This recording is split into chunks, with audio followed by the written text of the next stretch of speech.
Yeah, GM Bard in training at your service, Anu. And with that lesson too, practice is going to make perfect, and that's just like it is with being a DM. And I saw a couple of you were talking about getting into streaming. Same thing. Yep. English Mudkip, howdy. Doing very well. We're doing some storytelling here with Fox in the Box. And also, Tenu, thank you very much for those bits. And I've updated the convention amount that I'm hoping to raise. So thank you very much for helping to get me from Ohio to California. I very much appreciate it.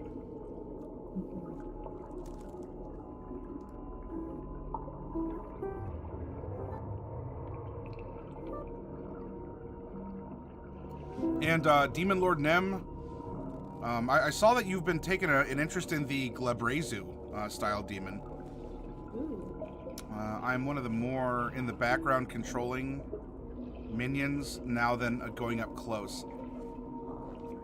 Are you saying that you're lurking, or is this as a DM that you prefer more of the puppet in the shadows sending minions out, or a puppet master? I personally prefer devils to demons. That's a personal preference, I think.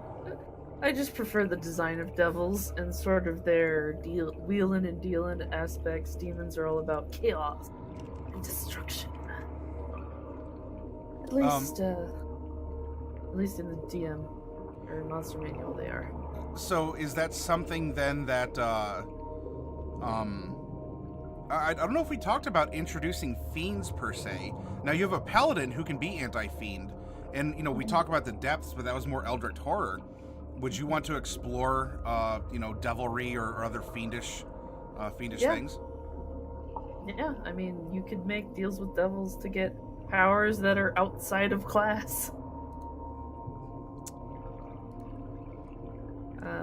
In Fluffy's game, actually, one of our players made a deal with a hag, and now he has weird fey powers that we're not exactly sure what they do. But they open portals between the Feywild and the real world, and they also summon unicorns for us to ride. So that's right. interesting. To answer your question, Tenu, how many states are between Ohio and California? I imagine it's going to be 6 to 8, depending on the route that you take.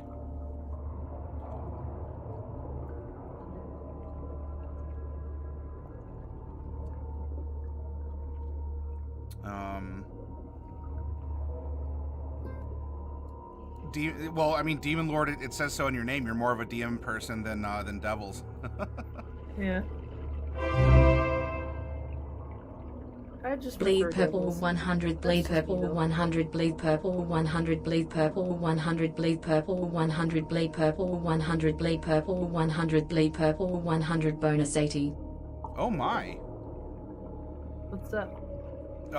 Tenu just donated 800 and with a bonus of 80 bits to the stream. Oh mine. Oh my.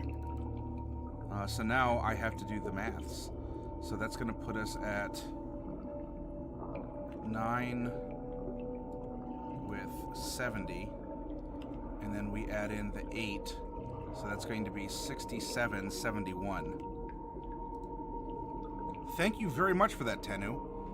I've been setting this aside, getting plane tickets ready, hotel reservation, and I am pumped to go to TwitchCon here because I want to network, I want to get information, I want to learn to be a better streamer, and bring all this stuff back to you all to share the love and the info and the networking and everything, so that we can all be better consumers of Twitch or broadcasters on it.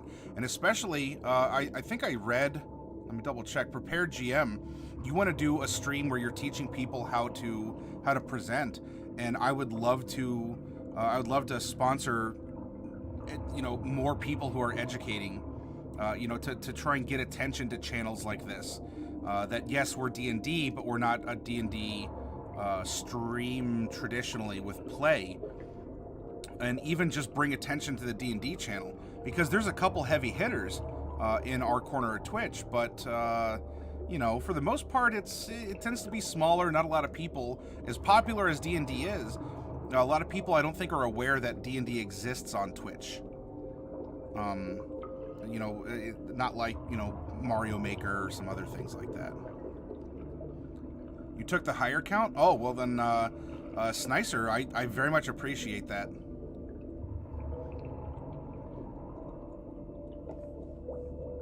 Why do demons have a better time of fighting heroes than devils? Devils aren't really made to fight.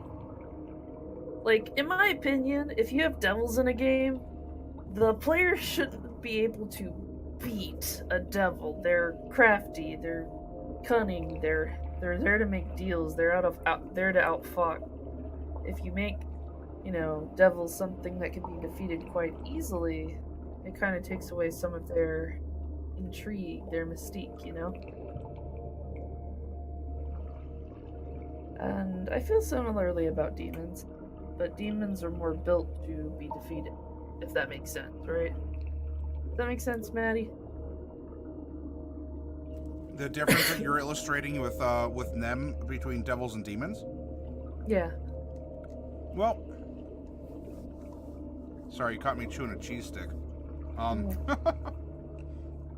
You're supposed to cover for me, Fox. It'd be like that sometimes. That's fine. You got to roll with this when we're live. Yep. I do think that devils and demons have the same inverse proportion of ninjas to pirates, where the less ninjas there are, the more deadly they are, but the more pirates there are, the more deadly they are. Yeah. And so devils tend to be more singular or monolithic, and I think that they do tend to be more of the wheelin' dealin', as you said, whether it was meant to be a joke or not, you have to outfox them. And so they're not necessarily, they can be powerhouses if we're looking at, raw magical output or DPR or whatever. But devils tend to be more monolithic. Demons are more like, they're cockroaches. If there's one demon, you got more. And they're the swarm. They're the ones who just will throw their lives, or not really their lives, but their existences. Because what does it matter? Yeah, I die in the material plane. I'm just going to respawn again in the abyss. And I'm just going to keep coming back, and I'm relentless. Yeah. D-Dums, thanks for giving out those gift subs too, by the way. And I guess as a storyteller and a DM, I prefer the monolithic ability to be able to latch on to a personality and play with that personality, rather than throwing hordes like a swarm at my player. That makes sense. This also bleeds into it's a quote that Macabre Derek brought up, and It does sound like a Derek thing to bring up. It's in regard to thinking of something like Cthulhu and making Cthulhu exist in a D&D game or even in a video game. And the concept is, if you give Cthulhu hit points, you're missing the entire point. Right? Yeah. Because all of a sudden, you've taken something unknowable, something ancient and should have, fear and reverence and mystique to it. And it's nothing more than a pile of hit points to reduce down, in combat. Like, we can win against an ancient cosmic creature by hitting it with a sword enough times. And depending on the story you want to tell, I mean, look, having epic combats is amazing. It feels awesome. But if you're the type of storyteller that Fox, how it sounds like you want to be, you're not going to give Cthulhu hit points, because Cthulhu just can't die. It's a force. It's like giving gravity or fire hit points. Right. It seems strange to give Cthulhu hit points. Because that means something that unknowable, that unreachable can be defeated. Anything you give hit points can be defeated by whacking it enough times with a stick. Yes, that is the overarching sort of societal or game culture expectation. And Nem, any of this is said not to knock demons or your style. If you want to have these big titanic demons, because you designed some of your own. I've seen them. You shared them on the channel. This is an illustration in ways to conceptualize how these forces exist. And in your world, demons may very well be clever and tricksters, and you know, the savage combats aren't just combat, but could reflect overcoming one's demons in its own way, or by bringing down a Baylor. Wait, are Baylor's devil? Anyway, you get what I'm saying. You know, by bringing down a Baylor, yes, we'd reduce its hit points down, but it's a way of externalizing, overcoming our fears or something along those lines. There's nothing wrong with that. So I don't want to say that you know, I'm picking on that idea, though it is good to note that as a DM, you may want to present things differently than the concept could exist at other tabletops, or that is printed in the core rulebooks. Right. I mean, for you... It's go ahead, my Fox. world, my rules. Yep, exactly. Maybe all your devils dress like butlers, whether they're pit fiends or or a little bearded devil or a chain devil. Maybe they're all consummate gentlemanly dressed. You know, whatever's customizable for you. Right. And prepare GM. Who do you want to be your DM? Or GM? God, that was weird. I mixed the two ways of saying DM in the same sentence, and it broke my brain gently. Oh, Black Butler? Yeah, Evie. Yep, maybe, look, if devils enter into a contract, they provide a service, a good or a service. Maybe you want your devil to dress up like a butler. Yeah, they could be a butler. That would be nice. Is your imp dressed up for nice. Selcrest? Is your imp dressed up for Selcrest? No. He can't wear clothes. He shapeshifts. Okay. My English imp Mudkip, turns you're welcome to. I mean, can you imagine how many clothes Doppel would have to fix every time he turned into a barb devil? It would be ridiculous. You just have to kind of have a haversack full of costumes. And it would be even worse with, like, his upcoming transformation, Bone Devil. I mean, really, how do you make an outfit for that? But anyway, let's start outlining this adventure. Yeah, let's. Well, and this is all D&D. All this conversation and the sharing of thoughts, and even comparing, you know, how do I run demons and devils versus how do you? And I don't want to say versus like it's a contest, because it's certainly not. Yeah. Hey, by the way, for all of you who are freshly aboard on the subscription to the channel here, look, you got some emotes. You are welcome to use them. Have some fun with them. Thank you all for coming aboard, and Diadems for being the conductor. Doot, doot. Doot, doot.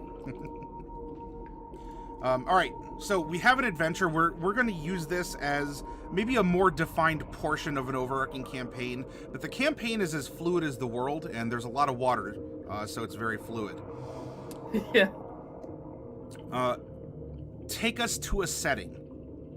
Where does this take place? Silvervale. Okay.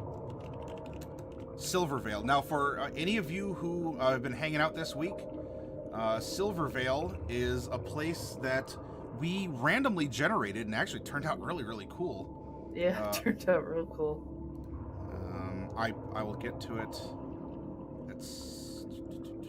There we go. Settlement concepts. All right.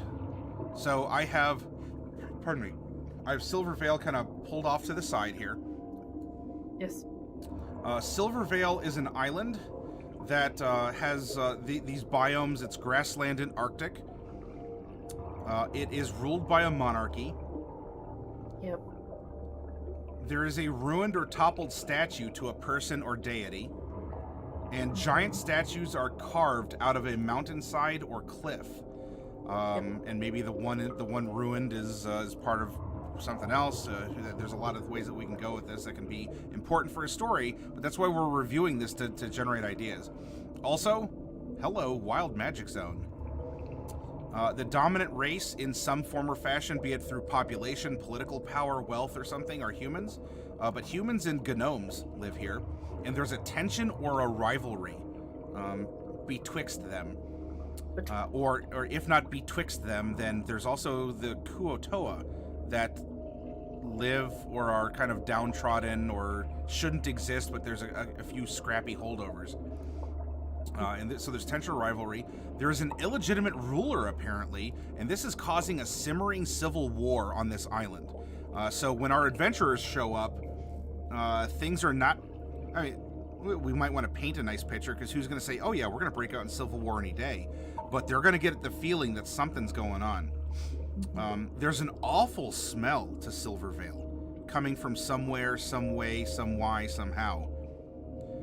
Silvervale is also known for its piety. And despite that piety, the undead are stirring in its cemeteries. One or several. There is a hidden shrine to a fiend or an evil deity on this island. And the best place to get information, a drink, various goods or services of various varieties is a place called the Silver Pony, which is quite the raucous dive. Indeed. So here's our prompt. Now, if this is taking place in Silvervale,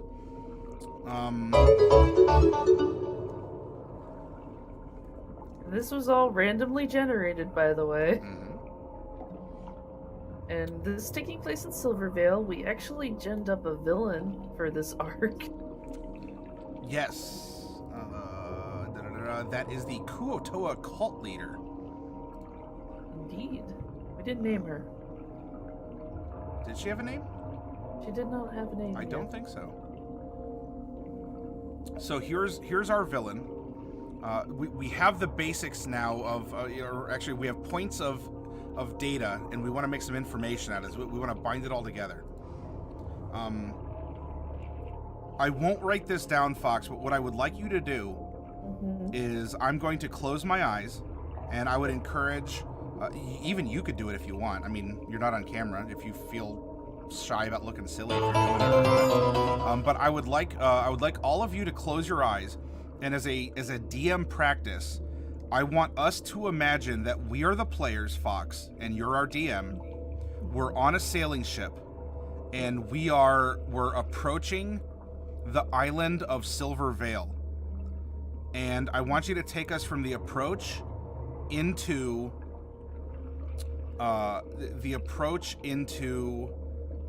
docking. And I want you to explain to us as your players the things that we see or hear or however, whatever's happening. So, all right. I'm not cheating. I'm on audio only now. All right. Well, okay. Here we go. As you peer over the bow of your ship, you notice that through the midst of deep fog and mist, there's a shadow looming on the horizon. And that's when it hit you. The smell. The awful, putrid smell. It's curdled and rotted. It's horrible. It smells like rot, decay, and also like fish. Dead fish. It reeks. And as you sail closer, the fog clears a little bit, and you see this city, this huge city with a mountain set against a mountain with different faces carved into its side. You see several ships docked ahead of you. You see, in fact, you even see what looks like a shipwreck on the side of the island that has been converted into some kind of building. And all throughout, you smell the horrible stench of decay. And as you pull closer, you notice that the people along the dock are looking pallid. They look pale. They're shuffling along. They don't look quite so healthy. It's more like they're shambling. And that's when you recognize or realize that those aren't people. Those are creatures with flesh hanging from them. Those are creatures with their lower jaws missing, their eyes torn out either by birds or something else. Those are the undead, and they're plaguing the docks. And you see, upon closer inspection, you see some people trying to fend them off from the city, keeping them from the shore. And that's what you see. Okay. How was that? Mr. Gruber, you were cheating. You said you were looking this whole time. Come on. I think you did an excellent job. I mean, especially, look, this was impromptu, right? This is a lesson in improv. You painted a very good scene of a decrepit island, of an island where things just aren't right. As a player, well, I'm role-playing, of all things, as a player under you as my DM. The introduction to the adventure that you just provided sounds like it might be starting with a good, healthy combat. And not just a combat, but even a way that we can ingratiate ourselves to the locals if we help them fend off the undead. Yeah. I came up with it kind of on the spot, and I was like, yeah, that sounds good.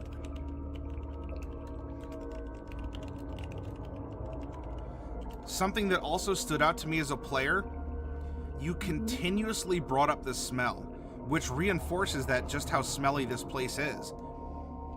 As a cue, whether maybe it's subconscious or it's just it's a cultural expectation that if your dungeon master tends to keep going back to a particular detail, pardon, yep, that it's going to be relevant. There's something maybe more to it, because it's brought up not once, not twice, but thrice. Well, there's probably even a fourth time in there as well. Yep. And not only am I going to, all right, everyone on deck, we need weapons. If we're gonna dock, we're gonna have to fight for our space, and so everyone's gonna prepare for a combat here. This is also going to start opening up the mystery of, oh man, people live here with this smell. What's going on? And these are going to start prompting questions. And these are ones that, because of that description, you might already know ahead of time, due to the nature of the island or the villain or the things that we've already discussed. But with that description that you offered, that would make me want to ask, how do you have undead roaming these lower decks, or the docks? And what is with that smell? We could smell it from your description. We smelled it, a couple miles off. Yeah, you smelled it a ways off. So something's going on here. And then, of course, you took that little side description of saying there's these faces carved into the mountain. If this is my first time as a character, or even as a player, and I've never been to this, we've never been to the island before, the faces, and so now we have weird stuff, faces carved into a mountain, a smell, and there's kind of this fog, and there's even undead just kind of lurching around. This is going to set the mood for probably not a comedic adventure in Silvervale. Probably not. Not that funny stuff can't happen, No, not that it can't happen, but just that, yeah, it's a little bit creepy in Silverville. Yeah, they're not visiting D&D Time Island. Where, the sun shines brightly most of the time, and things are kind of are kind of fun, and they tend to be a little bit more lighthearted. So Narrative the Island provides for a gloomy, mysterious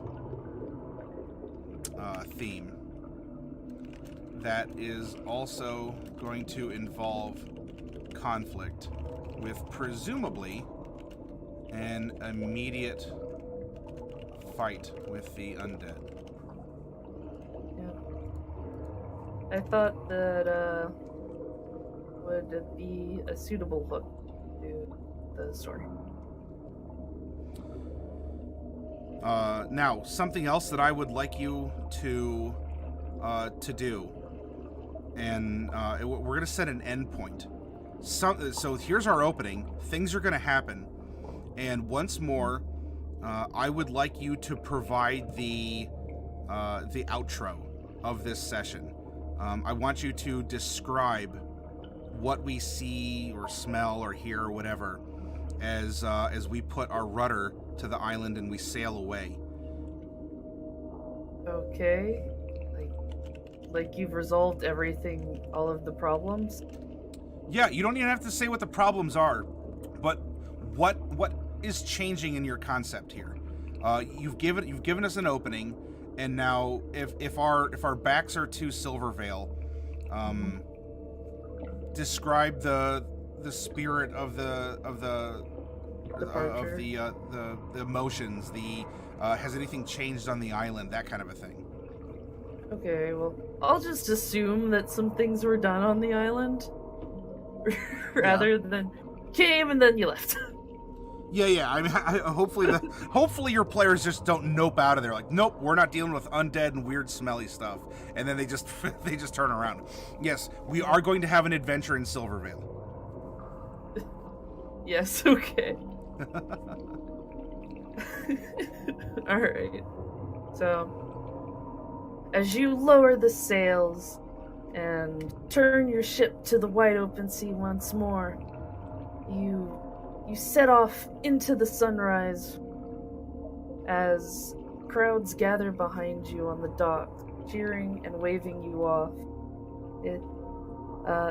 The little half-Kuatoa prince, retained by his guards, is lifted up onto the shoulders of one of the head knight, and he waves with big arms as you sail away, and the smell of the air is fresh and clear, and you're off on a brand new adventure.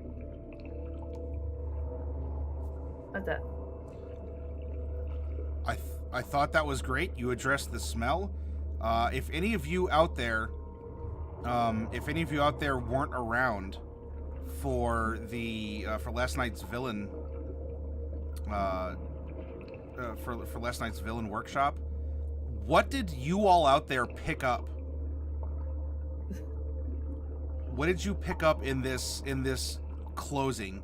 In this, they're sailing into the sunrise. What's happened?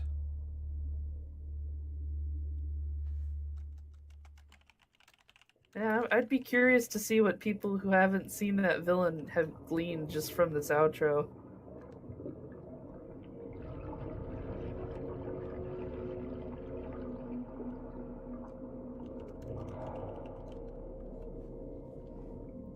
I made a couple non-spoilery notes on screen here. Yeah, of course. Well, we have presumed that there was an adventure. Yes. Which is a good thing to presume, perhaps. Name drop?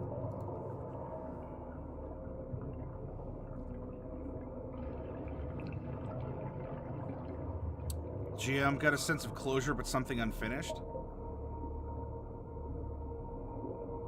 We can probably share what happened last night after we get some cool guesses.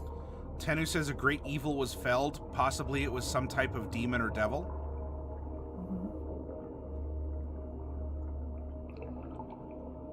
Evie was trying to look up a Kuo-Toa name generator. But their names are bubbly?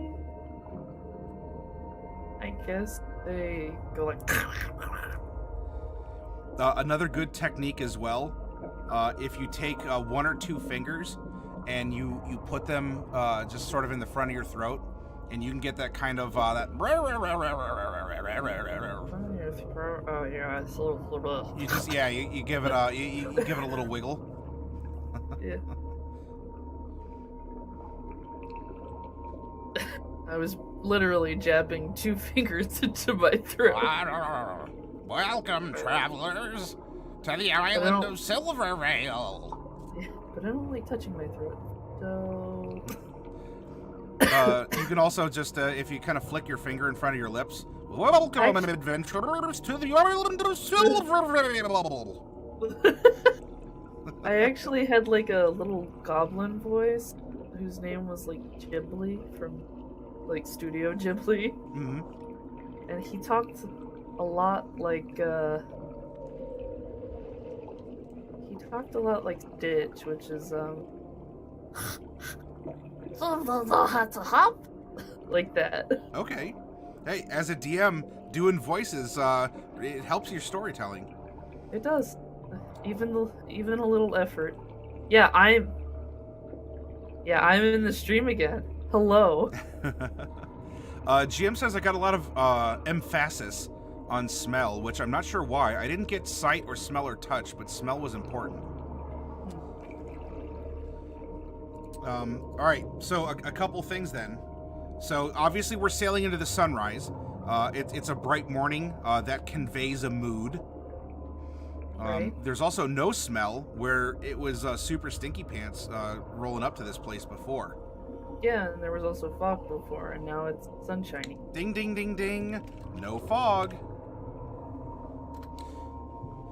There was also crowds on the docks, but they weren't the shuffling undead, and they didn't, and people didn't seem, like a fight or flight kind of they're actually there and waving goodbye. They're very happy. Yep. There was even the little prince even came out to see you. Yes. Did any of you catch that? Do any of you out there remember the description of a particular person, that was seeing the party off after the insert adventure here?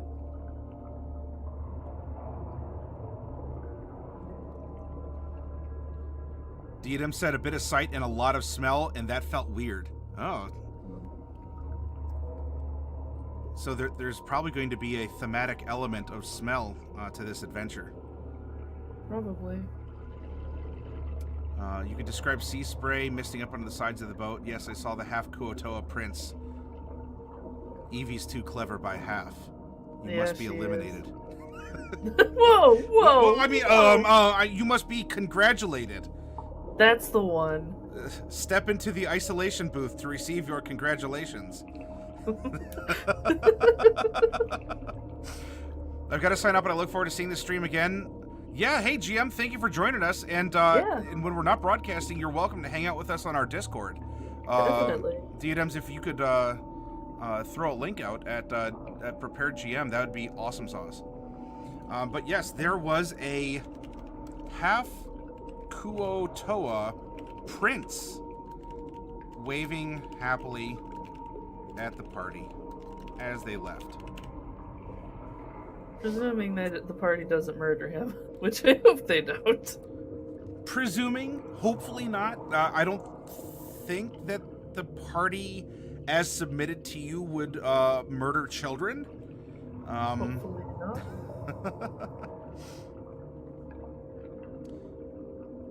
But we shall see.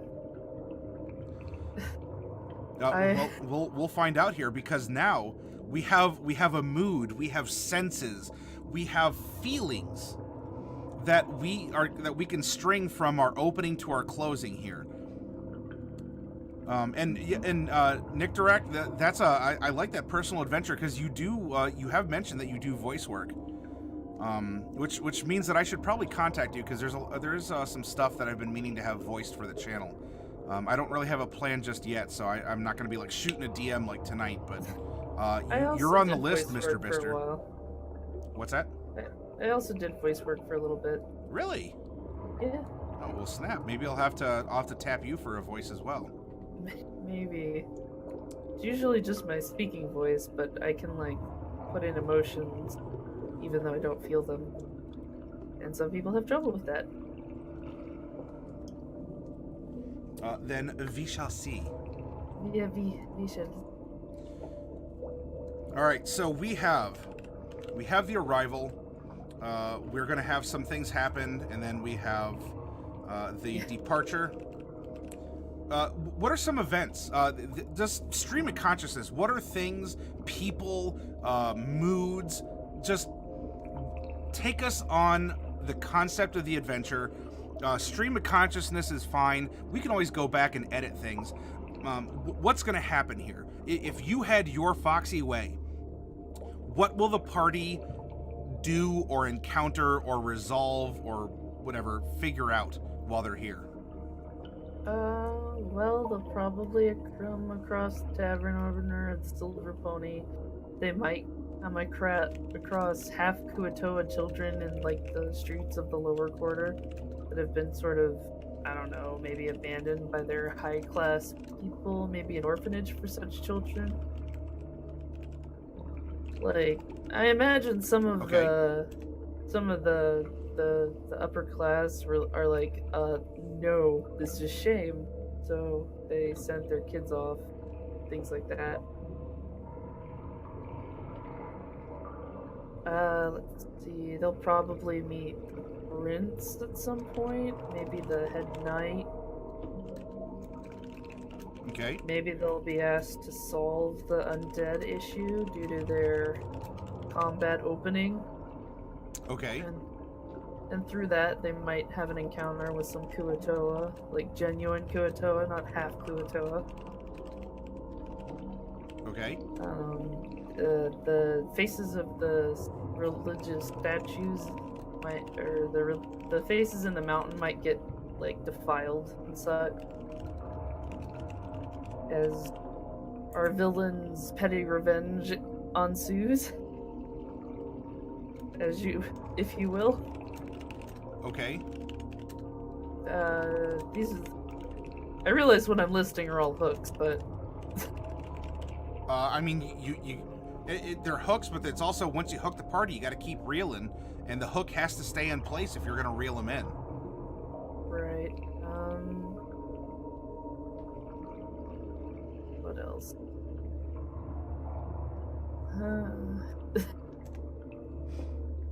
Sorry. Maybe they catch an adultery in the act if they want. Okay. Maybe not like in the act, but like Kuatoa coming into the city at night or something.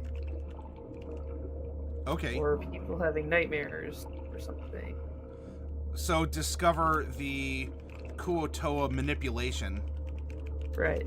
Of the islanders. Right. And they probably need to discover the history of the island as well. And that's potentially through the bartender. Okay. So meet the silver pony bartender. Let's go back up to this point, and what are some things that they're going to pick up from the bartender? You said the history. Yeah, they'll probably pick up the history of the island. That the people that live there are not the native inhabitants. Okay, not the natives. And they might run across the statue, the broken, toppled statue. And he can tell them about that too. Like, yeah, that used to be one of their gods. He's been around a long time, Evie. That's how the bartender knows so much. And grew up here. Bartenders also hear things too. Yeah. Oh, because he's in love with one of the cabal. You really enjoy that. Well, if we go to our NPCs, didn't we? One of our NPCs was the bartender, right? Lucky Louie, bartender at the Silver Pony. So he grew up as an urchin, pronounced Scar. He does have stories about the city's past and local superstitions. Yep. There's also a theme of like shape-shifting, so they'll probably there's probably going to be like some shape-shifting malarkey happening. Maybe like the Kuatoa copy one of the party members and cause trouble and get them framed for something. Well, if we are talking about an adulterous kind of, a manipulation of relationships, sort of a, causing people to question the accountability or something along those lines, as things are being sullied. That's a good word, too. They're being sullied. Yes. So we'll throw in here, they'd encounter full Kuatoa, theme of shape-shifting,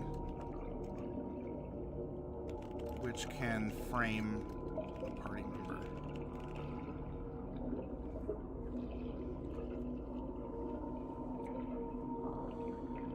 Alright, so they're getting some basic information at the Silver Pony and from the bartender, Lucky Louie. Right. By the way, your PCs are going to ask this of this character, why is he called Lucky Louie? How did he earn that name? Probably because he's very unlucky, or that he survived incidents that caused him to have that scar. Ah. Is he just going to leave it as at incidents? Possibly. Could have been a Kuatoa lover. Oh. Before it was cool. Yeah, before. I mean, by that, before you were duped into, before you were duped and sort of seduced into this cult that's now starting to try and take over in that way. Yeah. So yeah, maybe his first wife was a Kuatoa native, but of course that was such a taboo. Yeah, and that probably is why he knows so much about the Kuatoa. Would that mean, as the party puts clues together, that they realize that maybe the Silver Pony hasn't been touched by the cult? Like, does the cult actually, with its leader, respect Lucky Louie? I think he probably wouldn't bother with Lucky Louie. I don't think she bothers with the majority of the lower quarter. She dislikes the upper class. Ah, okay. Because they're the ones that trampled, basically. There were some citizens, inhabitants, settlers. There's the word. There were some that actually tried to get along with the native inhabitants, and then there were some who were adamant on having their way. And eventually, they usurped them. Okay. So while the Kuatoa are probably going to be seen, I mean, the undead at first are going to be seen, oh, this is the enemy, and could even kind of dupe the party like, oh, this is going to be an undead adventure. We're totally prepared for this. Well, the undead are there, but they're not necessarily the, they're a symptom. They're not the cause. Right. They're a symptom, definitely. And to learn then that while the Kuatoa are currently being rabble-rousers, there was an attempt at peace a long time ago, but that broke. That also goes back into, in a way,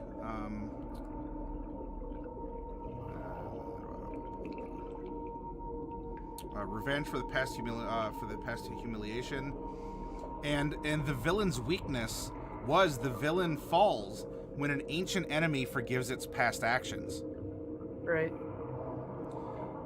And so I think that what you proposed keeps things nice and tight to the culture and the lore of this island, and is also then a clue at how you overcome the enemy's machinations, which is through peace and acceptance, because that's something that should have happened at the beginning and it didn't.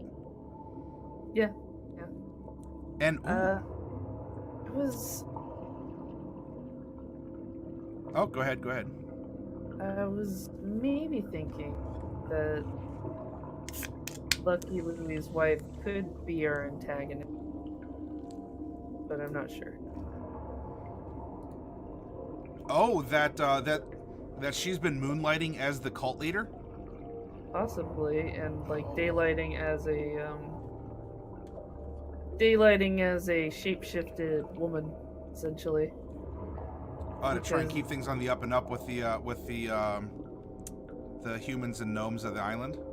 Yeah. So, I imagine her husband would know what she really is, but not what she's up to. I don't know if that's cool, though. Is that cool? Yeah, he knows his wife is a Kuo-toa, but not that she's a cultist. Right. Or the leader of the cult, really. And if that's the case, then you have this poor man. Like, he's been down on, he's kind of down on his luck, although he's been lucky enough to survive it. You know, and he's weathered all this, and he's championed the cause of, he's the one who is like, no, we need better Kuo-toa relations. And he married one, although, you know, maybe she was driven off, quote unquote, and then they found a way to kind of cloak her true identity. But he's been living happily. Then his wife snaps at the face of, the defacing of this old Kuo-toa idol. Right. To make way for the new gods of the island. Right. And wouldn't that be something if at the end, during the big fight with the cult leader here, what if Lucky Louie shows up, and Lucky Louie is then kind of the key to the forgiveness, because right. he has to make peace with the fact that he's married to a Kuo-toa terrorist, which is exactly the stereotype that people kept putting onto the Kuo-toa. And so she snaps. She's like, fine, you want one? I am one. But she never told her husband, and et cetera and so forth. I think that makes for a very dramatic moment. Yeah. It could tug at some heartstrings, actually. Can you, I'll tell you what then, to come up with this idea, I want you to describe the scene now. We're at some sort of whatever the climax is, right? They've uncovered some clues. They've tracked down things, and I want you to paint the scene of the final conflict with our villain, who is apparently Lucky Louie's wife. And maybe this is something that's only revealed then, or there was clues, and you're like, well, did you pick it up or not? But I want you to describe the scene. All of us in the audience are the players. And I would challenge you all, close your eyes and listen to what Fox says as she is presenting whatever chase or whatever gets us to this final climactic moment. And take us into this moment, Fox. If you had your way and you want to present this, because you even said it yourself, like, I get into my characters and I want the feels. Yeah, I do. It's give us just hard to break into it without context. Or rather, I should say, harder to break into it without the context. You have a lot here. I mean, does this take place on a thundery cliffside, like over top the head of the shattered head of the icon? Because we actually had a similar conversation during that villain creation. You don't have to stick with it, but I'm closing my eyes. All right. The party, we've gone through adventure. Insert adventure here. Now take us to what you imagine the climax to this adventure being. Not the departure, but the climax. Alright. Okay. Thunder roars overhead as you enter the mouth of the dark underwater cave. Or not underwater cave, but seaside cave. You see the carcasses of whales loaded and beat on the inside. The stench of death and rot. Fishy steam just invades your nose. And almost causes you to gag. She's here, though. You saw her retreat into here as light flashes behind you, briefly illuminating the interior corally, seaweed ruined path of the cave. As you run up, run through the path, being careful not to slip into the water where the dead whales are beached below. Hurrying along the cliffs as it rises up and it breaks out into this opening, this outcropping of a cave where the back wall has been opened away by a wave or erosion, and the sea churns below. You see this Kuatoa priestess, the one you've been tracking, stop at an altar where bodies have been piled up. Gnome bodies, human bodies. And as she raises her staff, you hear someone come up behind you and say, you hear someone come up behind you, and it's Louis. He looks not at you, but what's past you. He looks to the Kuatoa priestess, and there's not fear or anger or even indignation in his eyes. There's sorrow, there's a longing, there's this look of betrayal in his face as he holds his chest and says her name. And she pauses for just the briefest of moments, staring back at him, not through you, through the players to him. And there's this briefest moment of hesitation before she raises her staff, and the bodies of gnome, human, and Kuatoa alike begin to rot. And that should set the scene for the climax. All right. So it's thundering. Sound is echoing through this cave. And despite the tempest, the focus that you put on Lucky Louie's words really make all of the cacophony like pale in comparison to this NPC who sees that his wife is the cause of all of this. And right then and there, like, she summons those undead, and that's probably where the battle would begin. Right. That would be where it would begin. There's probably like a bit of dialogue between the players, Louis, her, throughout the battle, but that's probably where it would begin. Then for all of you out there who were following along, pretend that you're one of the players who's standing in this sea grotto, this stinky sea grotto. There's a storm raging outside, and yet inside here, where it's stifling, she said the scent invades your nose. So that, you can't just put a cloth over it. You hope that the wind might kind of pick some of this stuff up, but even as it howls through, it's all around here. Pretend you're a character in this situation. What is something that you would either ask as a player to a DM, or how would your character interact here? What might you do?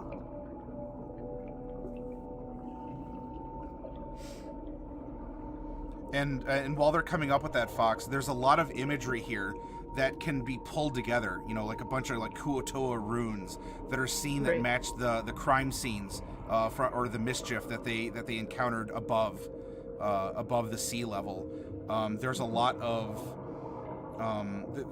other things that you can use to tie together previous clues to really drive home the point that this is, it all comes together, and this is the culmination.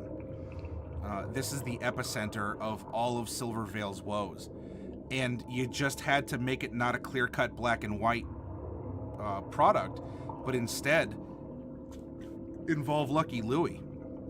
who I presume the player characters would at least find to be a neutral party, if not respectable. Right. You know, they may not be his best friend, but they also may not, you know, want to kill him. Right. Presumably they'll have befriended him. But they could have also been like, eh. This could also be an awesome place for a monologue. For a villainous monologue. Right. Or for an NPC exchange. But you're correct in wanting to open up or to provide the players an opportunity to get some words or question in edgewise. Yep. Yeah, I would probably have more prepared, but I don't know. Basically, whenever I go off on a monologue, it's all improvised, and this is just a peek at my improvisation skills, and they're not the best. Well, with practice, soon you can improvise. You can improvise all of this here, and that's why I wanted to go through these exercises with you too. I know that we're just throwing you in here with a little bit of prompting. Yep.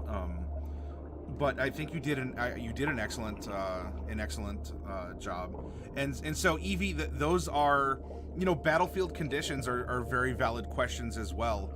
And things that Fox, you know, you might have creative players that want to zap puddles of seawater, or you might design this conflict to not just be an arena combat with a boss and some undead minions, but there could be some kind of, I don't know, some kind of a stage hazard, or some kind of probably. I don't even know, like a trick to, you know, maybe the boss has a shield, but the shield only shatters if like the harmonics of the cave are exactly right, and so they have to, I don't know, use some sort of a special device they acquired along the way, or they have to just use their wits in trying to decipher the Kuo-toa code on the walls or something. That's very respectable, Evie. I'm sure your teammates appreciate that. For sure. So they meet. So it starts out very, very intense. Again, it comes down to that smell. Where's the smell coming from? And then, of course, this is revealed over the course of the mystery. There's like this whale graveyard, and the cult was using the whales for one thing or another, or the way that the currents had shifted or something. Which, by the way, if you do want to have a, you know, if we have a spiteful cultist, maybe the aristocracy of this monarchy here might be in the whaling business, because that could be very profitable for the blubber, and also for I forget the name of it. There's like a whale, like a calculus, not like math, but like it's like whale vomit, or it's like a little nugget that a whale throws up. That's whale poop. Yeah. That is turned into perfume. Oh yeah. Because it has a very unique and attractive scent. Yep. And so the Kuo-toas perhaps is a way to try and take away the pretty smells, right? If we're talking smells, they're trying to take away the pretty smells of the aristocracy by harvesting the whales themselves, and by, you know, you don't just get your selection. You want the whale, here's your whale. And so they're damaging money supplies. They're damaging this perfume industry. There's I think you can play off of that, of high and low, of social standing, of economic standing, of various culture.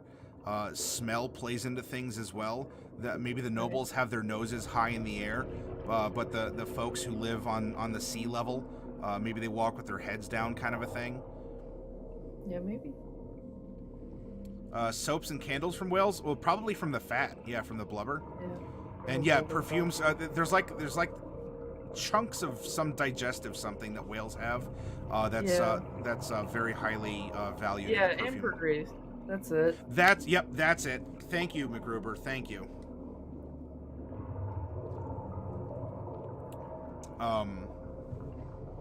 So you have a lot of symbolism that you can weave into your descriptions. And of course, this is all homework to you know, for a later time, not in an impromptu. Ooh, there we go. Lots of vowels. Not in an impromptu session like this, but by getting yourself to think in these terms. Right. I hope it's unlocking possibilities for you, for descriptive flavor, for storytelling, for ways that you can play into the emotions of the characters, and ways that you can, I mean, we're going to find combat. In fact, they might even have to fight doppelganger style clones of themselves that, you know, they're killed and they revert back to a Kuo-toa, but I thought that Lucky Louie said that the Kuo-toa are all but extinct. You know, revelation and mystery. Yeah. Could be interesting. Oof. What do you do? What do you do about then the duality? We have this half Kuo-toa orphanage. It's probably more closer to sea level. And what about the prince? And you said the head knight. Yep. And so this is someone who's very important in a way as well. We have all these scenes, these ideas that you're going to end up ordering in, well, however the party's going to go about interacting. You know, look, we just came here because the storm was chasing us, or hey, we came here because our last mission sent us to go trade something with Silvervale. And we're like, yeah, we'll go to Silvervale. We've probably heard a couple good things about it. And now this. How long has this been going on? Is this years? Is this... describe something about the Kuo-toa orphanage, and then sort of its counterpoint up above. It's not, you know, an orphanage to plural half Kuo-toas, but it's a very nice house that houses one, that houses the prince. Is he concealed, or is he presented as is? Throw out some things here for us. Well, the prince is probably concealed. The country's probably run by a regent, one of those who basically make sure the secret of the prince doesn't get out, ruin their image and humiliation and such. And then the head knight's the one that the prince is actually bonded to and kind of looks out and doesn't care about the prince's heritage, that sort of thing. Sort of acts as a substitute father, I would say, for the prince. Okay. As for the other orphanage, it would probably be like a noble-funded kind of facility where their Kuo-toa half-children are taken care of in relative secrecy. So they care enough to want to take care of them, but to keep a distance to their... Like, how did this happen? Clearly the gods have cursed us, and this wasn't my own doing. Right. Right. I want to get social standing, so I'll look like I'm taking pity on these poor Kuo-toa, who are clearly the result of a curse. And wink, wink. And meanwhile, there's a bunch of other nobles that are kind of getting together, going, "Ooh, you too, huh?" Yeah. So I imagine this is sort of a place to take care of the half Kuo-toa children. So it's not necessarily going to be like a ramshackle dockside, fire trap sort of orphanage. Right. It's probably going to be pretty... The security's probably going to be pretty hefty. So, almost like a... It's an orphanage, but it's treated almost like a prison.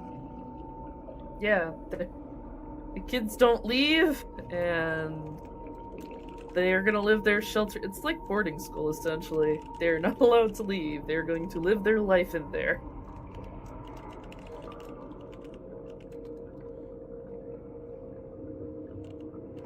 Alright, so it's a cover for noble misdeeds, while they still jockey for social standing. Yeah. Despite being apparently ashamed of the product of their sins. And by the vocabulary is important because if we say the word sin, it's implying that piety, like we're playing into this, people are at least pretending to be religious or to go through dogma and doctrine. But even though everyone is kind of getting around and winking and nudging each other otherwise. Yep. Pretty much. I mean, they play up to a standard like, of course I didn't adulter. We're too pious for that. That's a sin. This is just a curse played down upon us by pagan gods, clearly. And to assuage the gods, you have to take care of these poor little mutant children. Guess so. Even though there aren't. Or to assuage to assuage our guilt. I mean, the gods. We have to. Yes. All right. The gods, of course. Yes. Right. Yes, naturally, yes. Oh wow, we got raided. Snap. Oh, y'all have come seeking enlightenment. Well, welcome, Dak Ricks. Or if you want me to pronounce it another way, let me know. Hey, welcome to you all. Hello. Yeah. Thanks for the raid and for the host. Welcome. And what were y'all up to before you came over to Maddie Morg's land? Oh, Lysaria.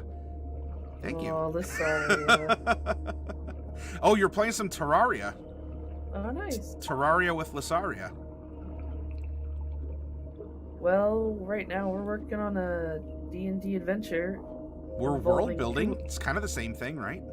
Yeah. Kuatoa adventure type deal. Lots of religious themes and half Kuatoa babies.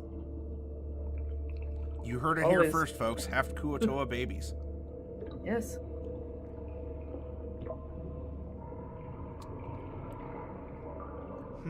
Let's see. Discover Kuatoa manipulation of the Islanders, which led to the Half-Blood Kiddos. Although that point could more or less go up here. I think you have some awesome plot points here. And even if you still want to stick to the kind of loosey-goosey, I'm going to let the players just interact and see where they go. You have enough stuff going on in Silvervale that they can choose to go to the orphanage first, and maybe they'll get a clue there. They could choose to go to the upper decks, or whatever you want to call the hotty-totty area of Silvervale. Right. And they can speak to people and get clues. Right.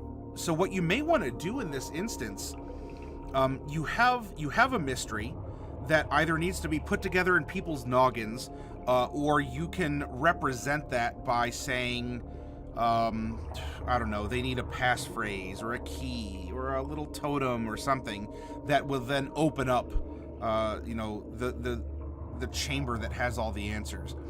However you want to do it. What you may want to do then, Fox, and this is homework. I mean, not that, I'm not going to force you to do anything here. Yep. I would urge you, draw Silvervale, if only broadly, and put like a couple of the important locations at first. We have the Silver Pony, we have the orphanage, we have, even if the players don't know everything, like the entrance to that grotto, like the whale grotto or whatever. Oh, bless you. Excuse me. The palace where the prince is, and things like that. And then what I'd say is, in each of these locations, I'm going to drop in an NPC and a clue. And maybe in an encounter, or you could put the encounters sort of along the way in between places. Because look, if you have wandering undead, if you want random encounters, make an undead encounter table. If you want some Kuatoa mischief or the like, it could be an event that is just waiting for the players to come by and trigger the event.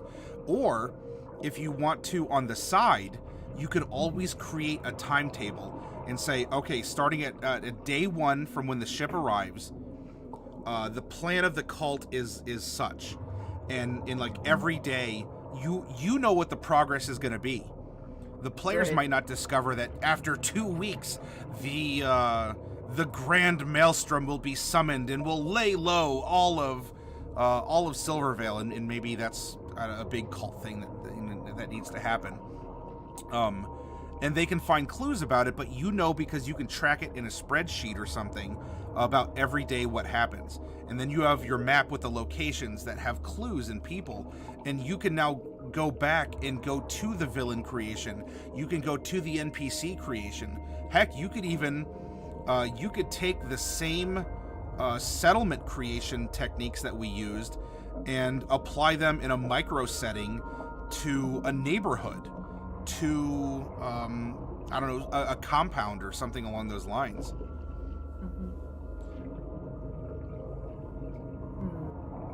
I'm glad that you all who came over with Drac here, that you had an amazing build. Terraria's a lot of fun, and you know, I got to play a little bit myself. I've played a lot of Minecraft, and so I understand. Man, when you're onto something, and when you hit something big, and you're on a roll, it feels absolutely amazing. Yeah, and the players will actually probably meet not only Lucky Louie, but this priestess in her human form. Ah. So they too can be deceived and maybe even a little heartbroken. Yeah. She can be real nice to them as well. I'll have to be a little careful about how I handle that, though, because... Well, if you think about it, if they're outsiders to the island, she might not necessarily dislike them unless they begin to meddle. Right. Or she would. This is a very good technique also as a DM, because you do have a human, and you do have a gnome. So if the party as a group encounters her, you might describe that she's making eye contact with the Dragonborn, with Rayorn, and the half-elf. And maybe especially the half-elf, because she understands what it's like to have mixed blood. And you can give off a subtle vibe to the human and the gnome. Poor Pete and Jeremy here. Hopefully they catch on that she's shunning them, or that she continuously seems to flick her eyes in their direction as if she's suspicious. Yeah, that's definitely a tool. Meanwhile, Louis can be the contrast to that, as he has no qualms about looking at all of them, I suppose. Yeah, you got 2 copper pieces, I got grog. I don't care who you are.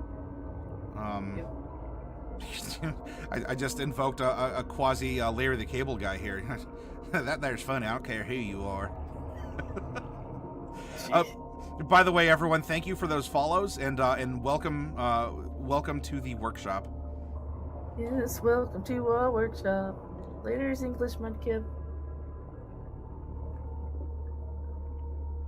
Oh, you're working on a Baruid. A Baruid. Hope everyone's having a wonderful night. English Mudkip, it is going well. Thank you so much for hanging out with us. And I hope that build turns out to be really, really spicy for you. Yeah, I hope it's spicy. Good spice. Maybe we should get chips sauce. Anyway. McGruber, you're starting to PC in a new Campania. I hope that goes well. And Diadems, so Diadems, you got to, wait, you got to play, or did you run? Because it is Saturday. I think you normally have a game. But yeah, so subtle clues like that, right? If we have an interaction, in fact, you even know, you can describe certain mannerisms. So for example, we know that this villain is blustering, and she paces. And while she may be physically made to look like a human or a gnome or whatever, she's still gonna have these ticks. Yeah, she's gonna have these ticks, these tells. And so maybe they see her and they just, they catch her just, well, not so much that, and I have to worry, and she's muttering probably even plans. You might be able to reward a super duper listener with maybe a couple little burbles of something here or there. But maybe they find her pacing and kind of blustering to herself. She's exceptionally beautiful as you describe her.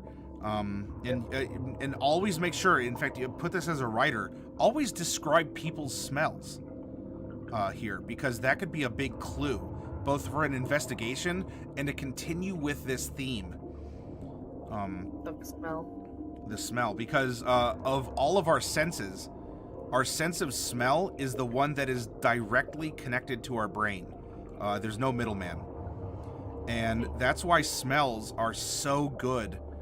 Even in folks with memory problems, smells can often bring back memories because of how intrinsically tied it is to our memories and it is to our experiences.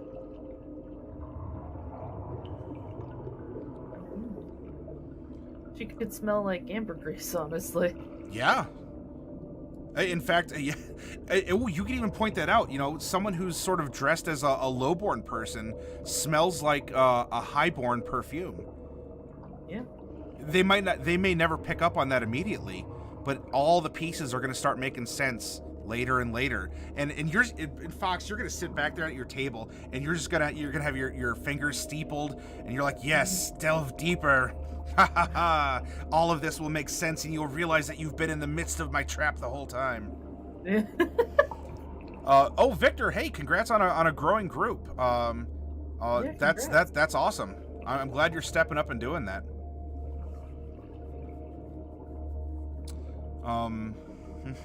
What were some other? Oh yeah, so you can plant a lot of this stuff along the way, little minor details. Things that won't come to fruition until another particular clue is found, if it ever is, or a series of clues, and you can just have this unraveling story, because the residents here don't have to worry just about the Kuo-toa, although they probably don't even know the Kuo-toa are a problem, only that, the gods cursed us because we've been bad and killed or I don't whatever the nobles are saying. Yeah, whatever the nobles are. So the undead are the obvious threat, and undead make for such a good obvious threat. It's an awesome red herring. Yeah, it is the red herring. But then, of course, you have this simmering civil war, which could be like a class warfare. It could be it could just be along various lines, or as you said, it's a civil war, but it's brought on by this cult, by the Kuo-toa. And the final combat could probably take place in the wild magic zone. And that would be a time for them. And would you subject this Kuo-toa priestess to the same conditions of wild magic? Yeah, definitely. I'd probably make a custom wild magic table for this encounter. Awesome. So, just like various Kuo-toa fish-related type deals, maybe some shape-shifty ones, polymorph, things like that. I think you would have a ton of fun with that, and it would also make for a non-standard combat. It would. Plunderloot saying that taste is 80% smell. Yeah, I believe it. You can affect the flavor of wine if you smell certain herbs before you take a sip. That's its whole other, part of the experience. Strange. And you could also have it so the wild magic maybe hit Lucky Louie, who's not a combatant, and there's like a hint of, oh god, what have I done? And villain and things like that. You are absolutely on the correct track of thinking for this. Could be fun. It's all here, and all of this was the product of your own noggin and a couple random dice rolls. Isn't this amazing? It is pretty cool. What do you think, guys? Is it pretty cool? Is this an adventure you'd like to play through? What would you want to call this? If you could title this adventure? Jeez. Something about the stink. The stink? Yeah, something about this. Maybe like this. Do you? Well, so I guess we should ask. Do you like puns, or would you go for like more puns. of a? I do like fun. So the Fox in the Box presents.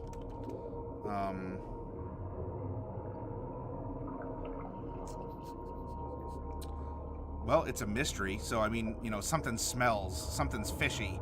The stench below Silvervale, says Evie. That's a pretty good one. Thesaurus.com is an amazing resource, by the way, for a DM. Yeah. Something about like fish eyes and how they're like glossed over when they're dead. Is there like a thing for that? Is there a word for that? Well, some people describe it as glossing over, cloudy, a lidless stare.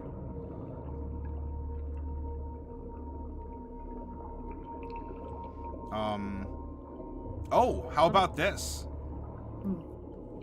We have concepts of the underclass. We have concepts of lowborn and all this other stuff. We have intrigue. We have this cult that's doing all these things. That's spreading and causing a bunch of, a bunch of mistrust and all this other stuff. What about what lies below? I like that. And lies isn't just, the station, the location, but it's also the lies. What lies are below? I do like that. Or it's even like what lies below Silvervale, if you want to throw that in there. I don't think that's necessarily. But what lies below is definitely gives the sense of doom and foreboding, that kind of. It's a punny, which is good. I like puns. Yeah. Oh yeah, they're great. The silver tongues of Silvervale.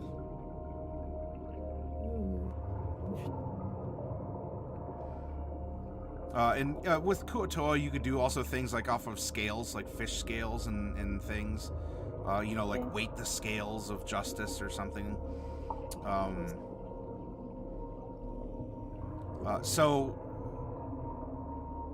Hang on, I got derped out in chat. 1 second, I skipped over some people. To cleanse the palate, you drink water and eat plain crackers. Oh, yes. I also hear that when you're scenting perfumes, to keep a little bit of coffee, because coffee will reset your nostrils. Really? Yes, if you sniff coffee, apparently that kind of resets your nose, so you can truly appreciate the next thing that you sniff. I do like the smell of coffee, though. Silver veils on the fish eyes. Oh, that could be something else too, because the name of Silvervale was in itself a bit of a double entendre. Yes, it is good.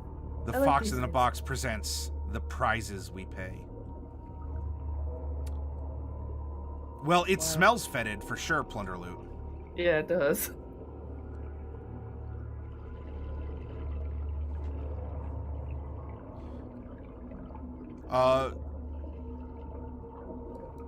I couldn't predict that offhand, Victor.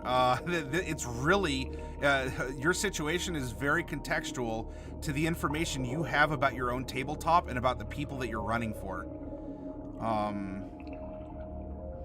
mean, if you have someone that's in a commanding leader, that's in a leadership position, that seems incompetent, that will tend to have PCs or even other NPCs see that person with distrust or conflict.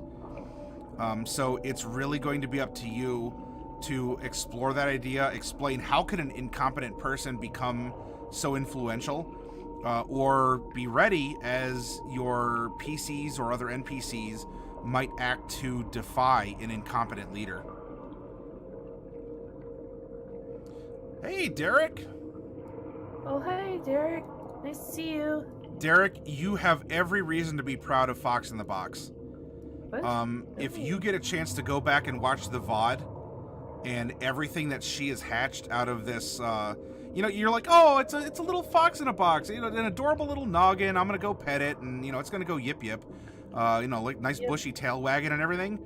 You gotta see the stuff that is pouring out of this noggin. This is mystery. This is noir. This is dipping into this sort of Eldritch kind of thing. While all the while she's twisting that knife that she plunged into you that you didn't even know was there. But then you realize it's there when she starts twisting it emotionally. The scales of our youth. Oh, that would be an interesting one too, given the certain incursion of young half Kuotoa. The silver scales. She's more demented than me. She doesn't own it like I do. That's falsehood. Don't listen to him. You say that like something's gonna happen if I do listen to him. No, don't listen. It's fine. Do I need to go to the isolation booth? Maddie. oh, the tone just got like super like flat and direct here. Everyone, if you don't hear from me and then by dawn. Oh boy. Oh. Well, So yeah, you have a good Mac, Ive, and Plunder are all attesting to I am evil. You have a good pedigree here. Apparently. Who's Dawn? Misfit.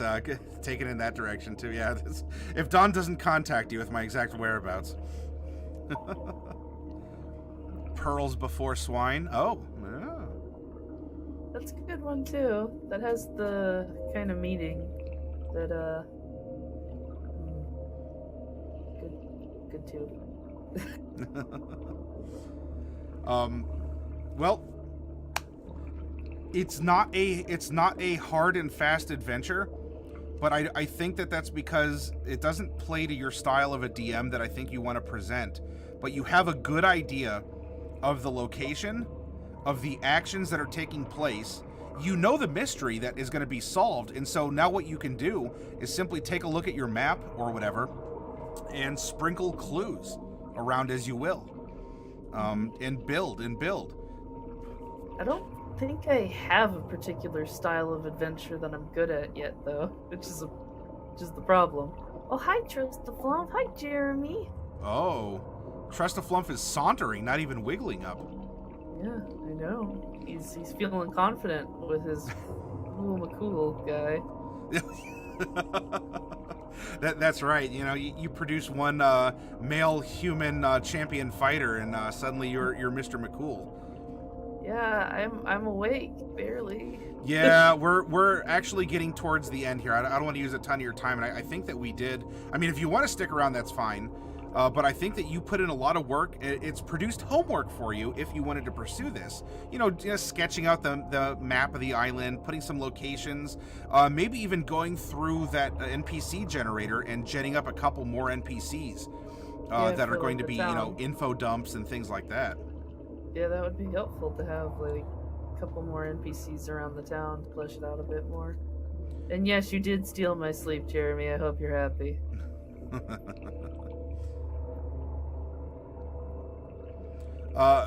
Victor, it can be because we're having a live interview on stream, and there's a lot of chat going on. So I know normally I'm able to give you a lot more. I can see what you're reading and give you a quicker feedback. But with the conditions tonight being what they are, it's not as easy for me to be able to follow along and still make sure that I'm respecting the time of my guest. Well, I think we've made an adventure. Let's summarize. So, players arrive to this foggy, smelly town, and fight off some undead that are invading the dock. They interface with the civilians a bit, kind of uncover that, hey, there's something not quite right here. Dig around for clues, maybe meet the meet the half Kuo-toa prince, or maybe they go to the orphanage, or maybe they meet Lucky Louie and his wifey, who is secretly a sexy Kuo-toa, who is behind the whole thing, and she's like adultering around with other Kuo-toa. It's terrifying. See, the thing is too, by generating that and realizing that McCool keeps a totem of a sexy lobster lady. Now, Kuo-toa aren't lobsters; they're more fish. But I don't know. Maybe Kuo-toa are lobster people in your world. Maybe. But McCool might actually, see, this is something else to consider too. As you're doing this, take a look at the character sheets, the backstories and the like, and find out where you can sprinkle things in. Because it sounds like Trustafluff piloting McCool might actually get the hots for our Kuo-toa if he's carrying around this other like oceanic fertility totem or whatever it is. Yeah. he might have some half Kuo-toa progeny of his own by the end of this adventure. Eyebrow waggle. Ooh. Yeah, I know. He's not even a bard, he's a male human fighter, the most generic of the generic, and yet still has game. You can still have game. But yeah, they figure this out, and there's this big final confrontation in this whale graveyard grotto with the Kuo-toa priestess, who's like raising all of these dead, and it's in a wild magic zone, and her husband comes over to see what she's become, and she thinks about stopping, but she can't because she's come this far already. Thus, the players fight, and then they're victorious, probably, maybe. And then they sail away with the grateful town, and she's defeated by being forgiven for what she's done, and good stuff, and the town learns to live with its Kuo-toa babies. Half Kuo-toa babies, and it's wholesome at the end. Or it could end terribly.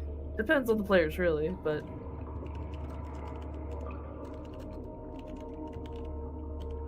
There you go. You did it.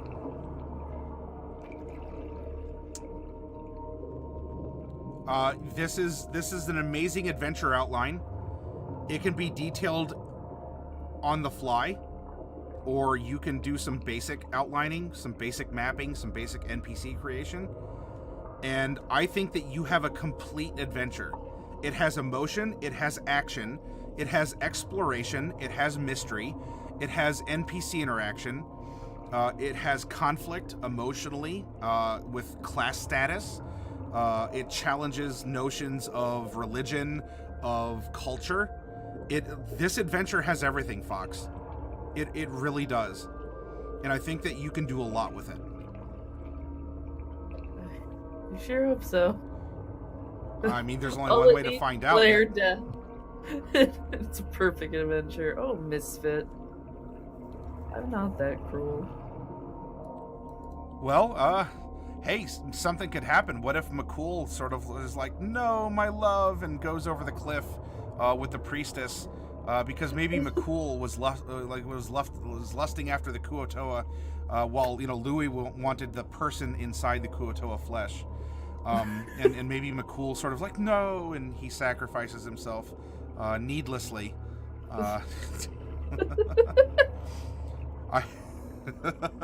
Who knows? Things can happen at the tabletop. Yeah, things can happen. That sounds about right. All right, so independent, I'd say third-party verification. But actually, so we have dependent first-party verification. That's exactly what McCool would do. Too bad I can't think of any more characters besides Woo Woo. Don't worry. Don't worry. I guess I'll have to play Woo Woo. What a shame that McCool went over the cliff.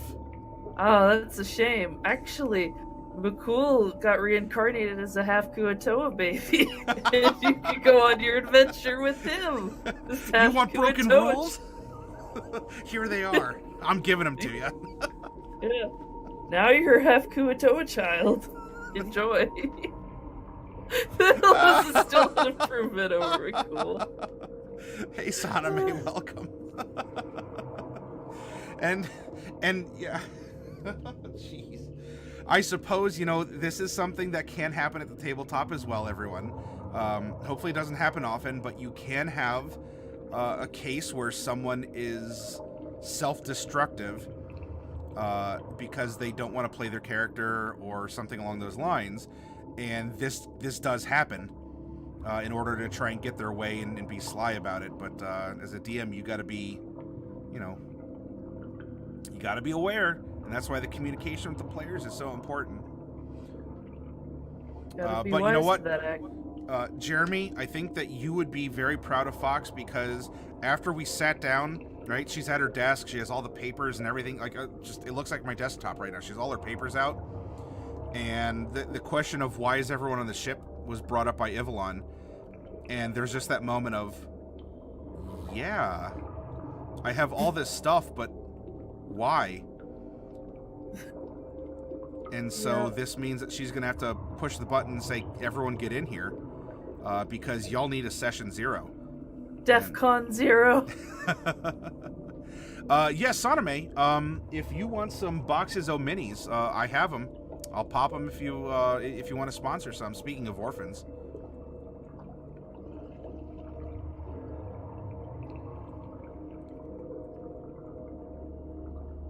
Aw, Jeremy. Oh, you big lug. Yeah, he's a sweetheart.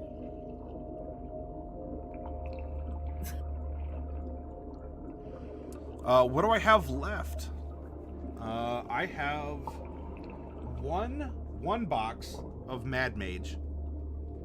I have 5 boxes of Tomb of Annihilation.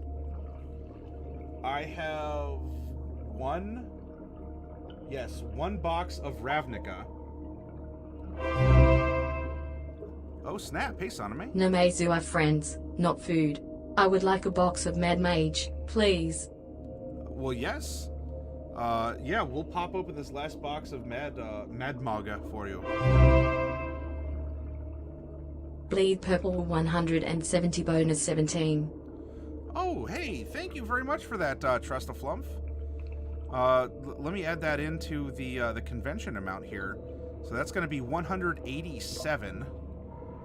So we're going to add in the 7.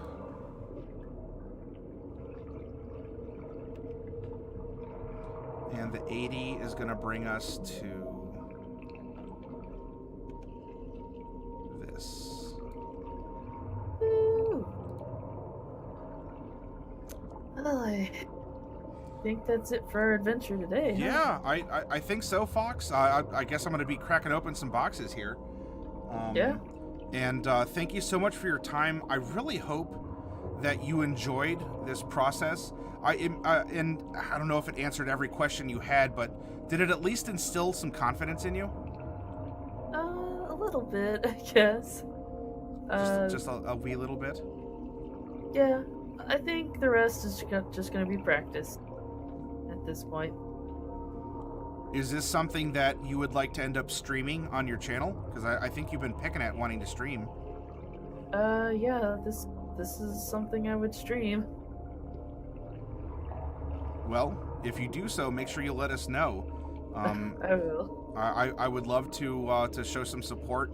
I mean, for all of you out there who stream, you know that you can share your channel. You know, a rising tide lifts all ships. We'll keep things nautical. And, Yep. you know, for those of you who come by this channel and you support it with your time, your follows, purchasing, you know, minis and stuff, I sincerely appreciate it. And if there's, in turn, a way that I can give you a platform and give you a shout out, give you some confidence, I'd love to do so as well. So the Fox in a Box, this has been an amazing time interviewing you over the course of this week. You have some pretty good tools that you can use and even adapt to your own, whatever you find is your unique niche of storytelling. And I look forward to maybe one day seeing this island adventure played out in some way. Fully. I look forward to it too. Maybe you'll be a player. Who knows? Dun dun dun. Yeah, but I already know all the secrets. Yeah, apparently. I? But maybe you'll forget by then. I very well may forget by then.